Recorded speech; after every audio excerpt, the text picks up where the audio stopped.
안녕하세요. 오감만족 김다영입니다. 자, 시장은 너무나도 챙겨야 할 게 많아 보입니다. 이렇게나 힘든 시장에서 우리 투자자분들 정말 인내심이 한계에 다다르셨을 것 같은데요. 심적으로 많이 지치셨을 투자자분들 위해서 오늘도 전문가님 모시고 자세한 시장 이야기 나눠보도록 할게요. 김상현 전문가님 나와 계십니다. 안녕하세요. 안녕하세요. 네.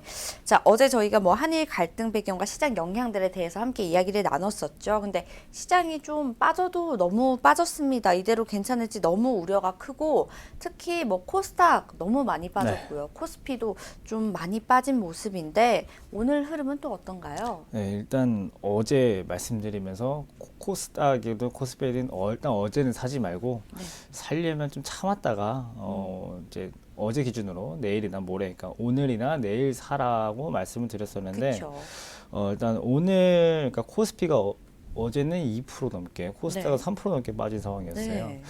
또 이제 코스닥은 어제 제가 말씀드릴 때만 해도 1점 몇 %였었는데 이제 장이 끝나갈 때쯤 되니까 3%까지 급속하게 이제 네. 밀어버리고 있었었는데 일단 오늘도 일단 시장부터 먼저 보고 네. 차트 상으로 한번 보고 갈게요. 네. 어제부터 오늘까지의 분봉인데 어제 그냥 희말이 없이 이렇게 밀어버리다가 오늘도 갑자기 이게 방송 그렇죠. 준비하는 준비 중에 갑자기 이렇게 밀어버리고 네. 지금 이렇게 찔끔 이렇게 반등이 나왔거든요. 그래서 제가 봤을 때는 코스닥은 잘하면은 이번 구간에서 반등이 나올 수도 있는 구간이니까 제가 봤을 때 오늘쯤 한번 지금 시점에서 한번 일부는 담아 두셔도 그러니까 어떤 주식을 오늘 100주 살려고 계획을 하셨다 그러면은 한 50주 정도는 오늘 미리 접근을 하셔도 네. 괜찮을 것 같아요. 지금 자리상 예전에 한번 받쳐줬던 그 자리이기 때문에 오늘 반등은 못하더라도 내일쯤은 반등이 나올 수 있는 자리이기도 하고 네. 이제 코스피도 이제 보면은 코스피도 볼게요. 코스피도 제가 어디 2060까지는 맞을 수 있으니까 그때까지 좀 기다려라라고 네. 말씀드렸었는데 일단은 2060을 밑으로 넘었다가 이제 반등이 나오곤 있어요. 그래서 제가 봤을 땐 코스피도 오늘쯤 사셔도 될 것 같고 일단 어제도 그렇고 오늘도 그렇고 내린 이유는 한국이랑 일본이랑 지금 분쟁하고 있는 그쵸. 게 제일 큰 이유고 네. 솔직히 지금 악재가 좀 여러 가지가 있긴 해요. 있죠. 저번 주인가 저번 주 제가 이제 미국이 금리를 인하할 확률이 좀 낮아질 것 같다. 네. 무역 분쟁하면서 인하할 확률이 낮아질 것 같다라고 말씀드렸었는데 실제로 저번 주 금요일에 이제 미국에서도 이제 금리 인하보다는 동결적으로 조금 더 확률이 치우치고 있는 상황으로 맞아요. 가고 있고 네. 그 다음에 이제 중국에서 이제 새로운 지수를 만든다고 하더라고요. 그래요. 예, 그러니까 중국의 나스닥, 중국판 나스닥으로 해가지고 무슨 스타 인덱스였나 무슨 그런 거 하나 만든대요. 이제 그런 거 만들 경우에는 또 한국에서 자본 이탈도 나올 수 있고, 그렇죠. 그 다음에 이제 독일의 도이체방크가 구조 조정을 하면서 한국의 IB 업무를, 그러니까 아시아의 IB 업무를 철수한다. 네. 라고 하면서 이제 우리나라뿐만 아니라 일본도 마찬가지고 중국도 한 3%가 정도 가까이 전 빠졌거든요. 세계 증시가 힘드네요. 아시아만 힘듭니다. 아시아만 네, 힘드네요. 아시아만 힘듭니다.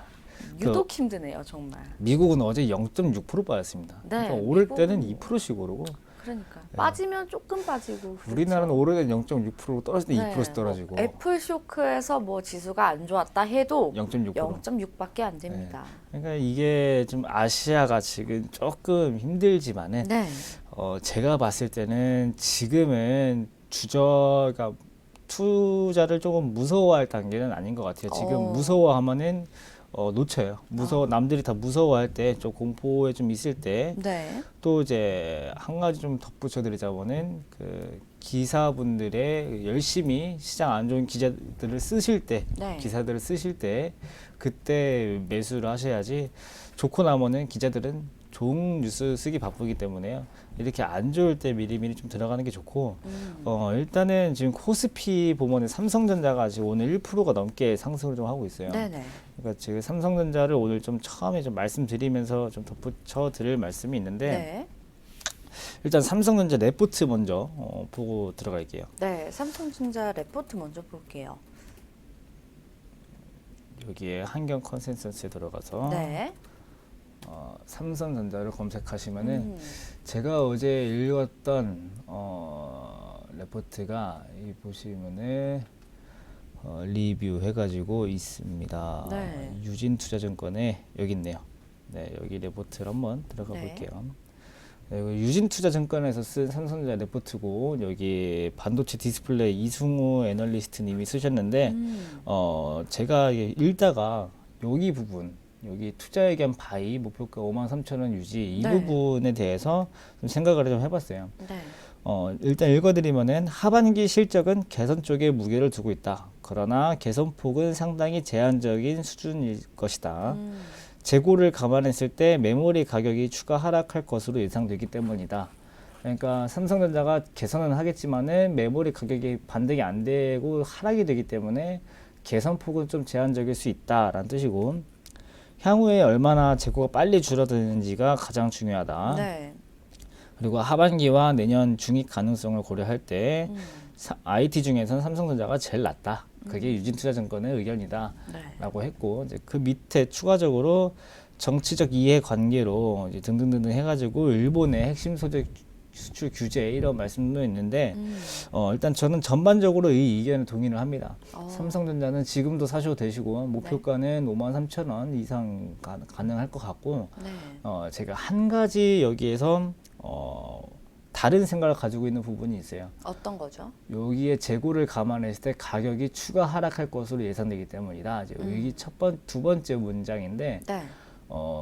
오히려 여기 밑에 있는 일본의 핵심 소재 수출 규제 때문에 오히려 메모리 가격이 하락하진 않을 것 같습니다. 하락은 안 할 것 같다. 예, 왜냐하면은 그 일본이 소재를 만들어서 네. 우리나라에 팔면 우리나라가 이제 삼성전자나 하이닉스가 이 소재를 가지고 메모리를 만들어서 그렇죠. 이 메모리를 세계 시장에 납품을 하고 그 세계 시장에는 일본도 포함이 되어 있거든요. 네. 근데 일본이 이 소재를 팔지 않을 경우 물건 공급량이 줄어들고 모든 물건은 공급이 줄어들면은 가격이 오를 수밖에 없어요. 네. 공급량이 줄어들면 가격이 오르면서 그러니까 수요가 조금 못 받쳐준다고 하더라도 공급이 줄어들기 때문에 공급이 강제적으로 줄기 때문에 오히려 디램 가격은 반등이 나올 것 같고 디램 가격이 반등이 나오는 대신에 공급도 부족하기 때문에 네. 오히려 삼성전자가 3조 넘게 가지고 있는 31조 정도 가지고 있는 재고가 이번에 좀 털리면서 실적이 조금 개선되지 않을까. 삼성전자가 지금 재고량이 거의 며칠 채권이랑 비슷한 정도. 그럼 재고 소진의 기회가 될 수도 있겠네요. 오히려 네. 이런 기회에 재고를 조금 떨 수 있는 이게 디램 가격이 반등이 나오면서 재고를 소진할 경우 우리나라랑 일본이랑 입장이 바뀌어 버립니다. 그렇군요. 우리나라는 이걸 만들어서 일본에다가 파는데 네. 우리는 이제 일본한테 수입해오는 물량이 줄어들어서 그 수지가 그러니까 수입량보다는 그 수출할 때 디램 가격, 디램 메모리 반도체들 해가지고 네. 단가가 상승한 상태로 납품을 해버리기 때문에 오히려 우리나라랑 일본이랑 무역 수지가 뒤바뀌어 버리는 이런 일본 입장에서는 참사죠. 그렇죠. 일본 입장에서는 자충수로 인한 당하는 참사. 거죠. 네. 이제 이런 수가 될 수가 있기 때문에 제가 봤을 때는 지금 당장 시장에 주는 우리 충격만 네. 조금 버티면 제가 봤을 때는 이 아베의 3대 소재 규제는 자충수가 되면서 네. 좀 나아지지 않을까. 실제로 일본 언론들이 사실 그 정부에 대해서 네. 잘 이렇게 비판하는 기사들은 안 쓰는 편이거든요. 그래요. 근데 이번에 그 요미우리 뭐 산케이 등등등등 해가지고 다 그 아베가 한국 규제한 거는 자충수다라고 자평을 하고 있어요. 네. 스스로 자기 나라에 대해서 안 좋게 얘기를 하고 있기 때문에 제가 봤을 때는 일본의 규제는 우리나라가 너무 지금 겁을 먹고 있는 것 같은 좀 기분이 들어요. 왜냐하면 네네. 우리나라는 그냥 일본이라는 말만 들어도 조금 반대 의견을 가지신 단일 분들이 감정이 좀 생기죠. 좀 있기 때문에 네네. 그러니까 다른 나라랑 만약에 저쪽 이탈리아랑 우리나라랑 그런다고 치면은 사람들이 별로 신경 안 쓸 것 같은데 일본이라고 하니까 네. 그러니까 우리나라 그 마트 연맹에서도 지금 뭐 아사히 맥주랑 뭐 안 이제 판다고 메비우스 삿포로랑 다, 담배 네, 이제 이런 거 안 한다고. 팔 거라고 해서 우리나라도 이제 하이트진로 홀딩스 이런 거 어제 상한가 가고 막 이제 네. 그러지 않았습니까? 제가 봤을 땐 차라리 이탈리아에서 이탈리아 맥주가 뭐가 있는지 잘 모르겠지만 이탈리아가 한다고 해서 이탈리아 맥주 안 사 먹는다고 해도 상한가 갈 건 아니에요. 그러니까 일본이라는 상대적인 국가라는 차이 때문에 네. 지금 시장이 조금 과도하게 반영된 것은 있기 때문에 제가 봤을 땐 지금은 너무 겁먹지 않고 두는 게 좋을 것 같고 네. 또 한 가지 지금 걱정하시는 분들이 뭐냐면은 삼성전자랑 SK 하이닉스가 네. 이번에 공급을 잘 못하면은 그러니까 세계 시장은 메모리 낸드 플래시랑 디램은 삼성전자랑 SK 하이닉스랑 그 미국의 마이크론 이게 세 가지 회사에서 거의 독과점을 하고 있는 상황이거든요. 그쵸. 그러니까 삼성전자랑 SK 하이닉스를 합치면은 65%에서 70% 정도가 되고요. 그다음에 이제 마이크론이라는 회사가 20% 정도를 시장 점유율을 가지고 있고 이제 나머지는 이제 중국과 대만 이제 이쪽에서 나눠 갖고 있는데 네. 하이닉스랑 삼성이 이번에 좀 차질이 생기면은 마이크론이 치고 올라오는 것이 아니냐 이제 네. 이런 얘기를 하시는 분들도 있어요. 근데 근거 없는 얘기는 아니지만은 근거가 잘못됐다라는 것도 이제 제가 말씀을 드리려고 하는 건데 네네. 일단 그 회사의 사장 입장에서 야 위에 회사들이 지금 힘들대 이때 우리 회사가 딱 잡고 치고 나가자라고 할 수 있어요. 할 수 있는데 네. 이게 제조업이라는 환경에서는 힘들어요. 이게 이 메모리 공장을 더 증설을 하려고 그러면 이게 1, 2년 안에 될 것도 아니고 3, 4년 이상 걸리는 작업인데 네. 과연 이 한국의 일본 규제가 3년, 4년까지 이어지면서 삼성전자랑 하이닉스가 3, 4년 동안 고꾸라질 것이냐 여기에 대해서는 다들 아니라고 생각할 거예요. 3, 그렇죠. 4년까지는 안 갈 거다라고 네네. 생각을 하실 텐데 그 마이크론에서 이 공장을 증설해가지고 3, 4년 뒤에 이제 마련을 했다고 칠 때 비용도 몇십 조씩 100조가 넘게 들어가는 많이 작업이거든요. 들죠. 이거 잘못 판단해서 마이크론이 100조 투자했다가 그거 못 거둬들이면은 마이크론 문 닫아야 됩니다. 맞아요. 그러니까 제가 봤을 때는 그럴 마이크론이 지금 공장을 24시간 풀로 돌려봤자 시장 점유율 한 25% 정도밖에 못 올라와요. 네. 그래서 제가 봤을 때는 그 부분은 어차피 삼성전자나 SK 하이닉스가 공장 안 돌리면은 전 세계가 메모리 못 구한다. 이제 이런 마인드로 생각하셔도 되시기 때문에 네. 제가 봤을 때는 일본의 소재는 한국에서 가공해서 이제 이거를 전 세계 60% 70%를 납품하고 있기 때문에 네. 전혀 걱정하실 필요 없이 지금은 너무 공포심이 과도하다로 생각할 수 있을 것 같습니다. 네. 뭐 말씀을 들어보니까 그렇게 뭐 걱정할 필요는 없겠다 이렇게 좀 얘기를 해주셨는데요. 저는 그 참의원 선거에 대해서 좀 관심이 많아요. 네. 사실 일본 선거를 앞두고 정치적 쇼잉이다. 뭐 수출 규제가 사실은 그렇게 뭐 크게 생각하지 않아도 된다. 이런 분들도 좀 많으시거든요. 자, 참의원 선거가 왜 이렇게 큰 이슈가 될지도 한번 이야기 나눠보죠. 일단 일본 참의원 선거가 네. 이번 달 21일에 있어요. 그러니까 선거 직전입니다. 지금 선거 직전인데 그 아베에 대한 지지율이 높지가 않아요. 지금. 근데 이게 그 미국이랑 중국이랑 무역 분쟁할 때 뭐 이제 트럼프의 재선을 위해서라도 뭐 해결이 될 것이다라고 하면서 항상 이렇게 정치적인 부분이라는 생각을 했었었는데 제가 봤을 때 아베도 지금 이게 무리수인 거 알아요. 이게 지금 잘못됐다. 아베가 스스로 잘못됐다라기보다는 좋은 판단은 아니지만은 조금 무리가 되는 판단이다라고 스스로 지금 알고 있는데 함부로 이거를 내기도 어렵지만 한번 낸 입장에서 함부로 걷어들이기도 어려웠던 입장이거든요. 왜냐면은 이렇게 그러니까 일본의 그러니까 우리나라한테 가장 좋은 적수가 일본인 것처럼 일본한테 가장 좋은 적수는 중국이랑 한국이에요. 네, 그렇죠. 중국이랑 한국이기 때문에 중국은 지금 건들 깜냥이 안 되고 제가 봤을 때는 우리나라를 한번 터치를 한 것 같은데 이렇게 한 나라의 적을 만들어 두면은 그 나라의 국민들은 그때 결집이 되어야겠어요. 네. 그러니까 하물며 우리나라 국민분들도 대통령은 한참 욕하시다가 갑자기 이제 일본이라 하면은 갑자기 반일 운동은 다 같이 합세를 하세요.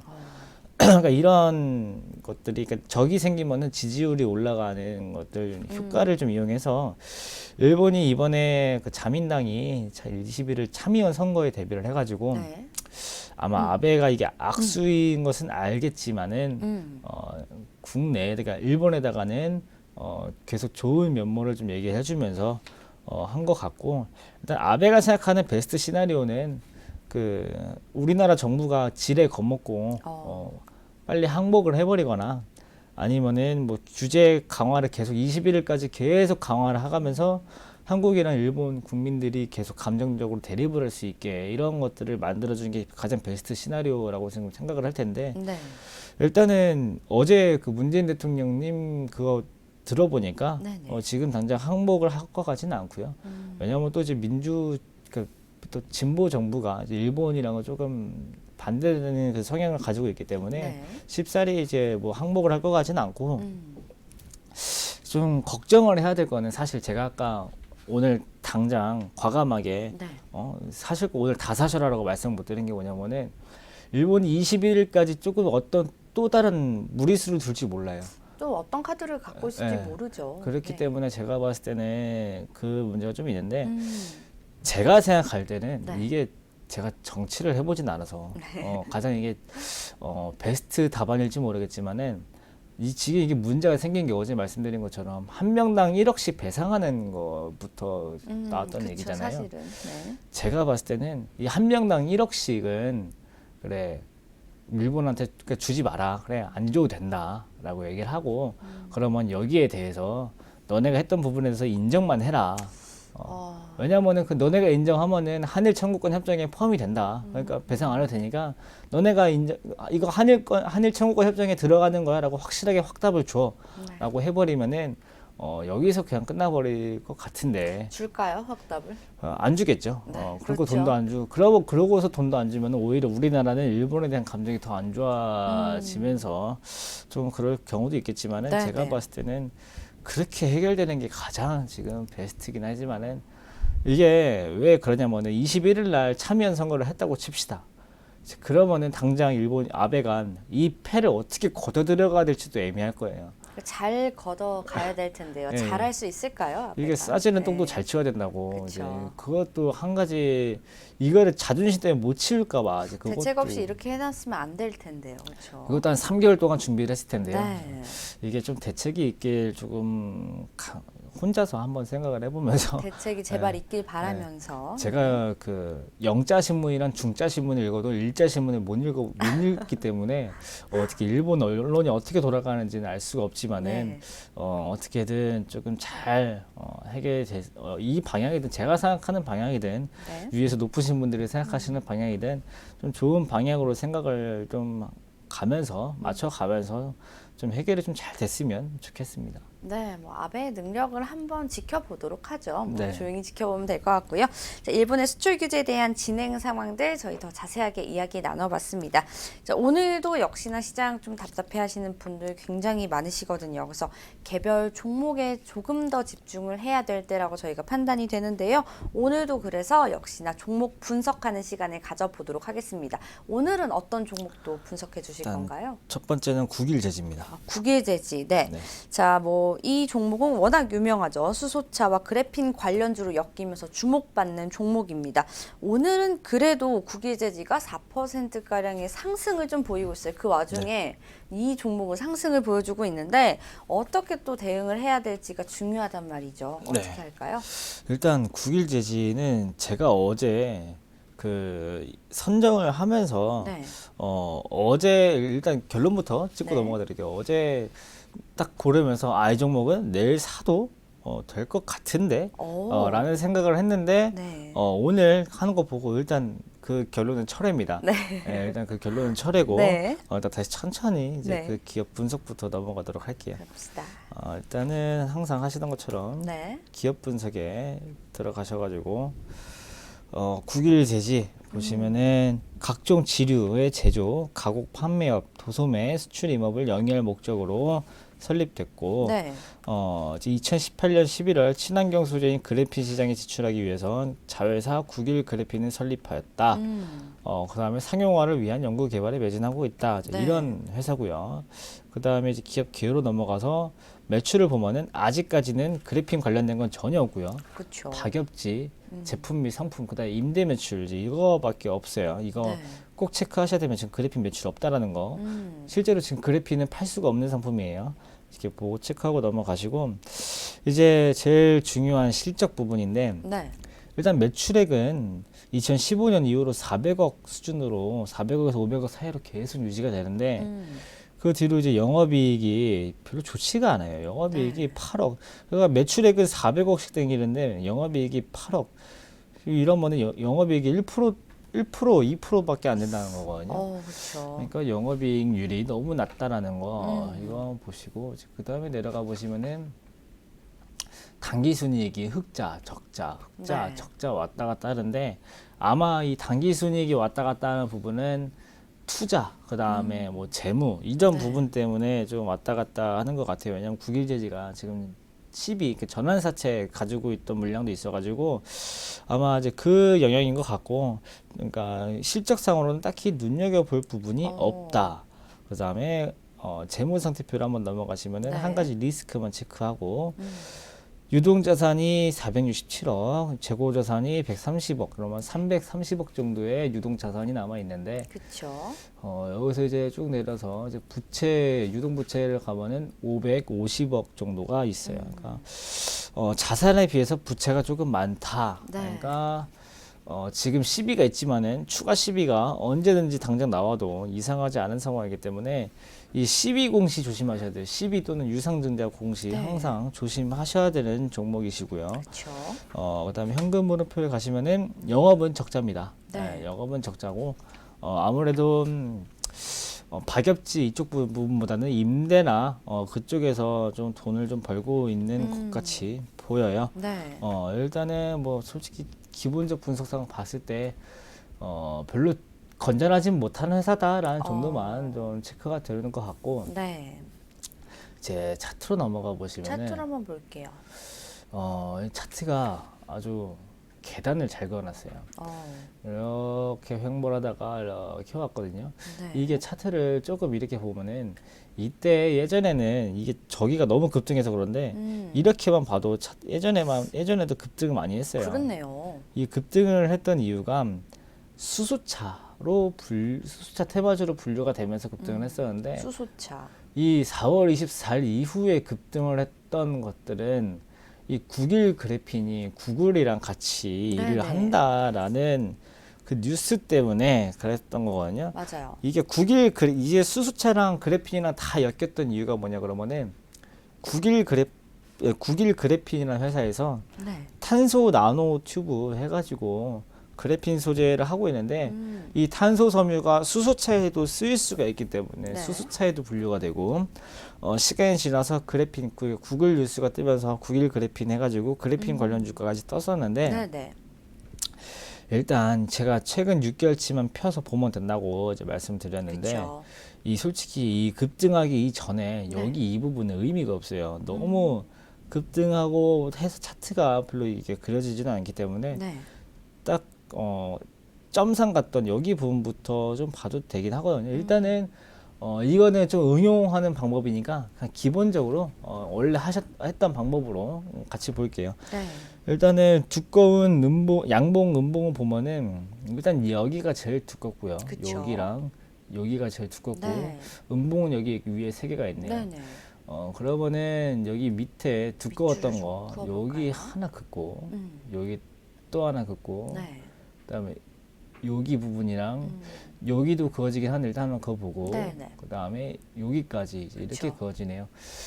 일단은 제가 어제 사도 될 것 같다라고 말씀드린 게 뭐냐면은 왠지 오늘 빠질 것 같았어요. 이제 기분상. 어제 시장이 많이 안 좋았기 때문에 네. 오늘 갭으로 좀 빠지고 이쪽으로 나오면은 사서 한 여기 지금 가격이 한 4,600원 정도까지 뭐 노려볼 수 있겠다라는 생각을 좀 했었었는데 네. 어제 6시 이후에 제가 시간의 종가를 확인해 보니까 시간의 상한가를 같더라고요. 오. 그래서 이거를 고칠까 대본을 좀 제 준비했던 이 종목에 대해서 내용을 좀 고칠까 하다가 고치지 말고 어제 관점 그대로 이어가서 오늘 한번 오늘 시장 어떻게 될지 모르니까 바꿔보자 해서 일단 가지고는 꺼내는 들었는데 어제 입장에서 떨어져서 샀으면은 네. 지금 이 가격에서 팔았어야 돼요. 왜냐면은 선이 딱 그어지잖아요. 그러니까 이 가격에서는 일단은 절반 정도는 팔아야 되는 자리였어요. 이 가격이 그저께 7월 5일 날에도 한번 맞고 떨어진 자리이기도 하고 네. 이 두꺼운 양봉의 종가로 저항선이 생기는 구간이기 때문에 한번 팔았어야 됐고, 만약에 이 종목이 내려온다 네. 내려온다 그러면은 한 3,700원쯤에서 그러니까 지금 안 가지고 계신 분들 입장에서 네. 봐야 돼요. 일단은 이 종목이 121선 위에 있는 거는 제가 이동 평균선은 안 걸었지만은 당연히 121선 위에 있겠죠. 이 종목이 이렇게 그쵸. 급등했으니까 121선 위에 있고 그 다음에 이 주가가 이렇게 주가가 여기서부터 지금까지 횡보라는 구간인데 여기서 보시면은 은근슬쩍 우상향으로 올라오고 있어요. 이 밑에 지표가 이 121선 위에서 이게 우상향일 경우에는 매수 신호다. 그러니까 매수를 해도 된다. 제가 어제 이것 때문에 처음에 봤던 종목인데 네. 오늘 갭상승을 해봐서 실패지만은 이런 부분 때문에 매수는 가능했다. 네. 였지만은 일단은 이 종목이 여기 밑에 지표가 크게 빠그러지지 않은 선에서 한 3,700원까지 조정을 준다 그러면은 네. 매수가 가능한 상황이고 만약에 이 종목을 그러면 사고 싶다. 네. 난 그래핀 사고 싶다. 수소차 사고 싶다 하시는 분들은 차라리 여기 위에 저항선 지금 1차 저항선 맞고 헤매니까 분명히 여기 2차 저항선도 한번 헤맬 가능성이 커요. 여기도 거래량이 많이 뚱뚱한 음봉이 3개나 부딪혔던 곳이기 때문에 차라리 여기 위에를 안전하게 얹어 타면 5,000원 위에 잘 안착해서 호가 단위가 이제 10번 단위로 바뀌면 그때 차라리 매수라는 게 좋을 것 같고 그러니까 결론을 다시 짓자면은 안 갖고 계신 분들은 지금 사지 마시고 네. 사신다 그러면은 5,000원에 사시거나 3,700원에 사시거나 둘 중에 하나인데 제가 봤을 때는 5,000원에 사시는 게 훨씬 더 안정적. 왜냐하면 3,700원까지 가면은 네. 이 밑에 지표가 망가질 수도 있어요. 그래서 5,000원까지 넘어가면은 안정적으로 추가 수익이 가능하고 네. 만약에 사셨으면 그 뒤에 뚱뚱한 음봉이 나오면 팔아야겠죠. 그쵸. 이제 그런 식으로 되는 하시고 만약에 갖고 계신 분들은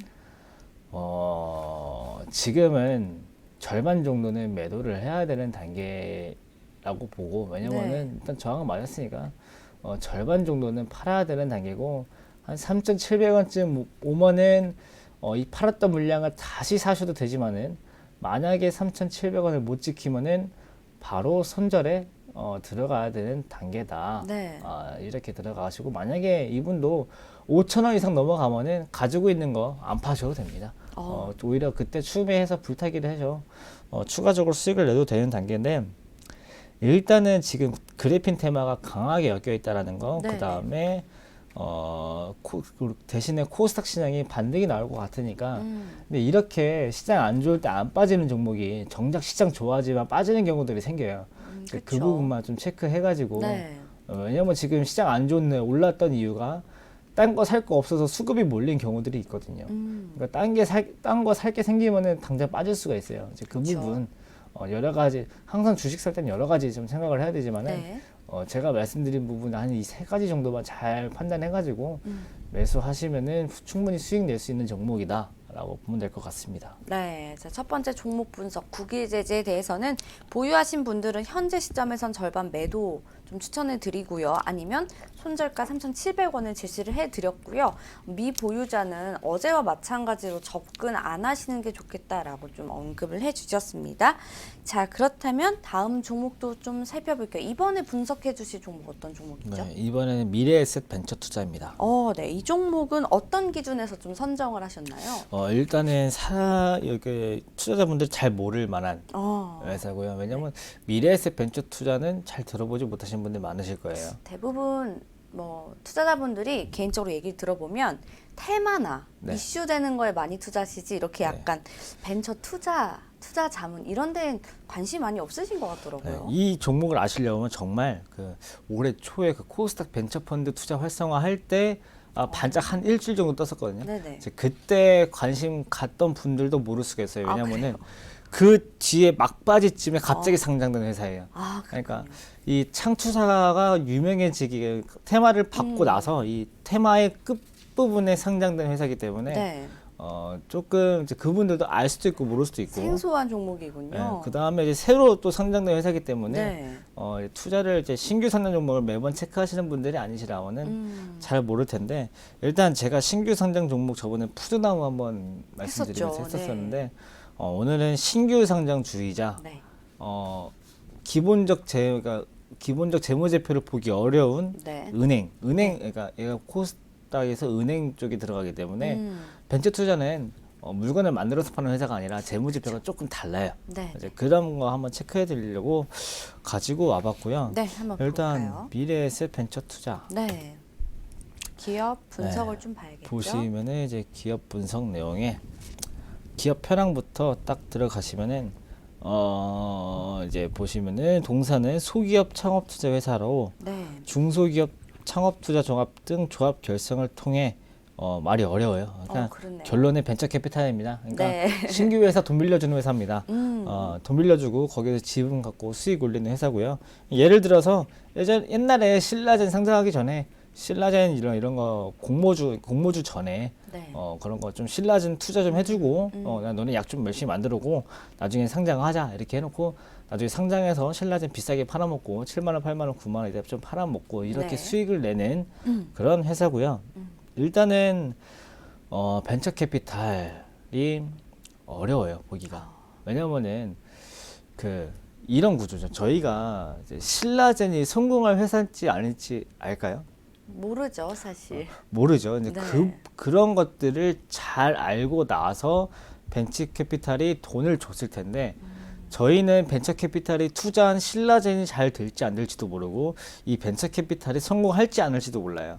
그다음에 이 벤처 캐피탈이 성공하려고 그러면은 돈을 여러 군데 넣었을 테니까 이 여러 군데가 다 어떻게 될지 알고 있어야 되거든요. 네, 그렇죠. 근데 이거는 벤처 캐피탈도 잘 몰라서 여러 군데 줬을 텐데 우리가 이거를 다 알 수가 없기 때문에 솔직히 기본적 내용만 파악해서는 저희가 절대 알 수 없는 영역이에요. 복잡한 그러니까 구조네요, 사실. 이게 하나만 알아도 힘든데 여러 가지 이게 네. 지주사가 제가 지주사는 사지 말라고 했던 것처럼 이제 그런 건데 네. 대신에 이제 이런 종목들은 시황이랑 차트로 충분히 극복이 가능한 게 은행주입니다. 그래서 네네.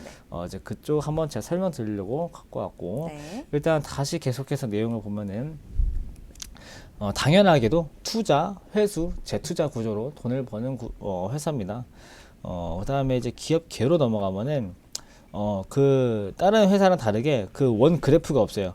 왜냐면은 매출이 다 투자이기 때문에 이제 그런 거 없고 그나마 좀 본다 그러면은 설립은 2000년 전에 했어요. 1999년에 했고 왜냐면 얘네가 미래에셋 계열사이기 때문에 네. 이제 여기 김은석 대표 이제 있고 쭉 내려가면은 이제 2018년에 이제 실질적으로는 투자조합 이게 벤처 캐피탈이라는 것이 만들어졌고 네. 이제 그 뒤로부터 이제 계속이 있는데 대부분의 지분은 미래에셋에서 이제 미래에셋과 투자조합에서 가지고 있고 그다음에 이제 가장 어려운 재무로 이제 네. 넘어가 볼게요. 재물 한번 볼까요? 재물을 보시면은 첫 번째 특이점이 있습니다. 첫 번째 매출액이 없어요. 매출액이라는 항목이 아예 없습니다. 왜냐면은 물건을 만들어서 파는 회사가 아니기 때문에 그냥 그러니까 이 회사는 돈을 투자를 해서 회수를 하는 게 영업이거든요. 네네. 그래서 이거에 대해서 수익을 올렸으면은 여기 플러스가 될 것이고 그 다음에 이 영업에 들어가는 영업 비용이란 무엇이냐? 투자금입니다. 이 투자금이 800억이다. 그러니까 지금 800억 정도를 2018년 투자를 했고 2018년에 걷어들인 자금은 1000억이다. 이렇게 보시면 될 것 같고 네. 영업의 수익 비용 이런 건 정말 그냥 잡다하게 이제 들어갔던 거고 단기 순이익은 이제 그냥 뭐 투자를 한 거랑 받은 거랑 빼서 네. 간단하게 나오는 수치입니다. 이제 그쵸? 이런 정도 보시면 될 것 같고 재무 상태표가 보기가 어려워요. 왜냐면은 제가 항상 유동자산에서 재고자산을 뺐는데 네. 얘는 이건 재고가 없죠. 없습니다. 네. 네, 재고가 없기 때문에 재고자산이라는 항목 자체가 없어요. 네, 그럼 이거 어떻게 봐야 될까요? 여기서 제일 중요한 거는 유동자산. 유동자산. 지금 당장 돈을 굴릴 수 있는 거. 그러니까 여기 유동자산에 578억인데 네. 사실 얘는 이 가장 굵직굵직한 글씨만 보면 돼요. 자산, 부채, 네. 밑에 자본 딱 봐서 자산은 지금 이 회사가 가지고 있는 부채 플러스 자본이죠. 그러니까 투자를 한 모든 금액이랑 투자를 안 하고 남은 현금이랑 자기 회사의 그런 자본 이 모든 걸 통틀어서 자산이라고 하고 네.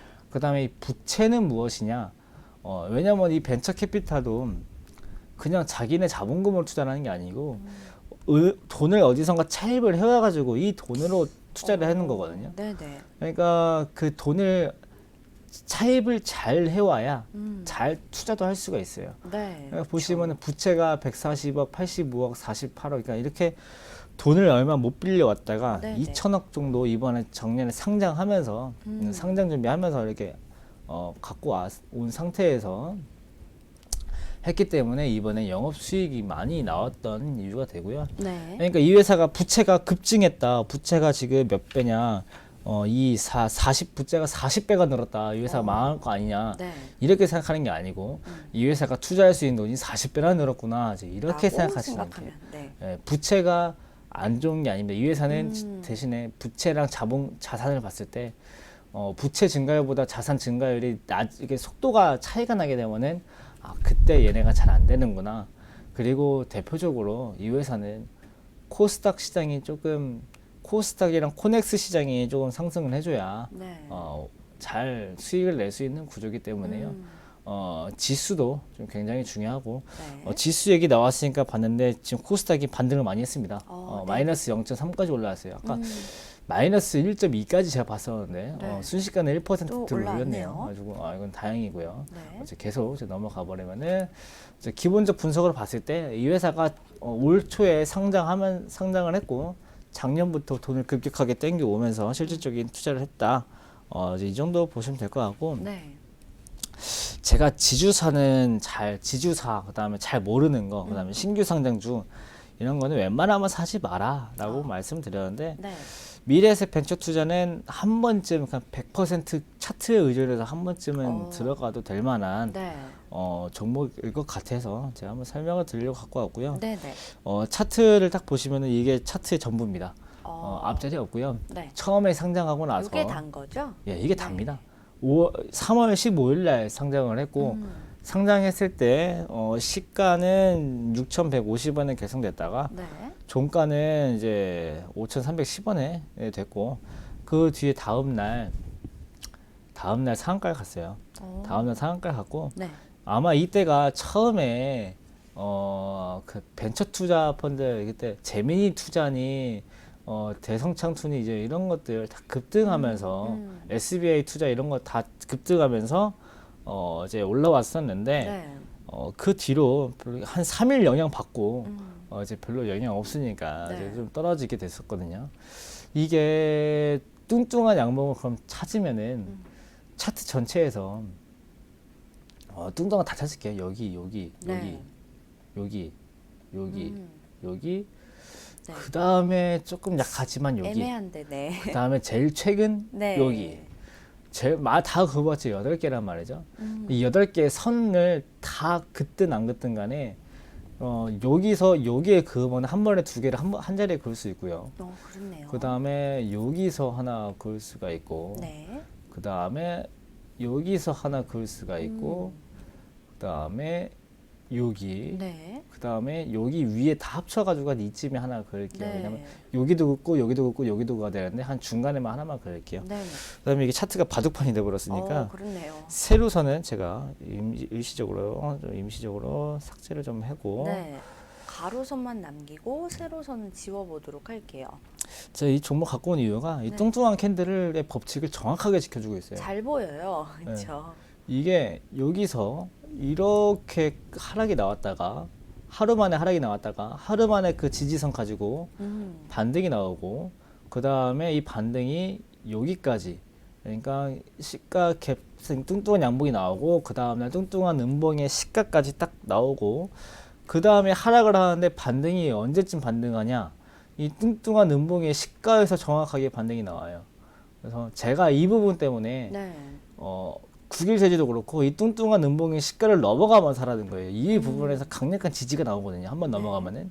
그래서 이 부분에서 반등이 나오고 그 다음에 이게 급등이 또 15%짜리 급등이 하나 나오는데 이 급등이 언제 나오느냐 이 처음엔 뚱뚱한 양봉의 시가부터 정확하게 나오고 이 급등의 종가가 이 뚱뚱한 양봉의 시가까지 해서 딱 멈춰요. 그러니까 정확하게 지켜줬고 그 뒤로 상승이 계속 나오다가 그 뒤로는 한 번씩 여기서 한 번씩 반등이 나오는 거 보이죠? 네. 여기 한 번씩 딱 반등 저항 딱 나오는데 그 뚱뚱한 캔들만 딱 봤을 때 오늘쯤 오늘쯤은 사도 돼도 오늘쯤 사면 정말 저가에 잘 잡을 수 있는 자리일 수도 있지 않나. 네.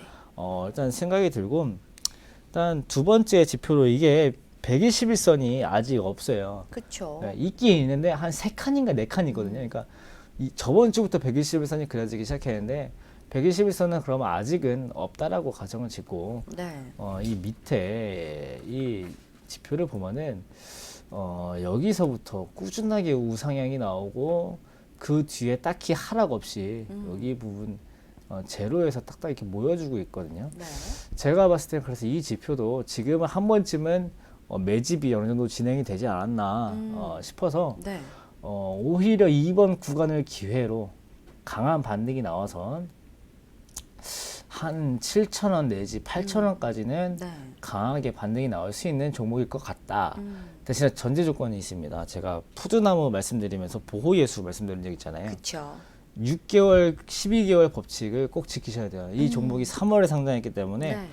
혹시 사셨다가 9월 전에는 매도를 해야 됩니다. 그러니까 네네. 사서 수익 중이든 손실 중이든 목표치까지 못 가더라도 만약에 목표치가 제가 7,000원과 8,000원이라고 그랬는데 7,000원과 8,000원을 못 갔더라도 9월이 되면은 네. 일단 빠져나오는 게 좋기 때문에 네. 결론을 다시 말씀드리자면 지금쯤 아주 매수하기 좋은 적기일 수 있고 목표가는 7,000원 내지 8,000원에서 잡을 수 있으며 네.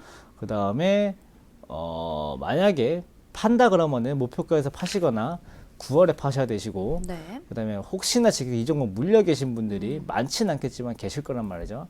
물려 계신다 하면은 비중이 별로 없으시면은 지금 자리에서 추가 매수 해주시고 비중이 많으신 분들은 홀딩을 해가지고 버텨서 똑같이 7,000원, 8,000원 혹시 거기까지 안 와서 손실로 가더라도 9월에는 매도를 해야 된다라는 거. 그 다음에 가지고 계신 분들이든 아직 사실 계획을 가지고 계신 분들이든 오늘 반등 못하거나 내일 바로 하락해버리면은 바로바로 뺄 수 있는 아주 지금 손절가가 아주 짧은 네. 좋은 자리니까 이거 말씀드리려고 이 종목 갖고 왔습니다. 네.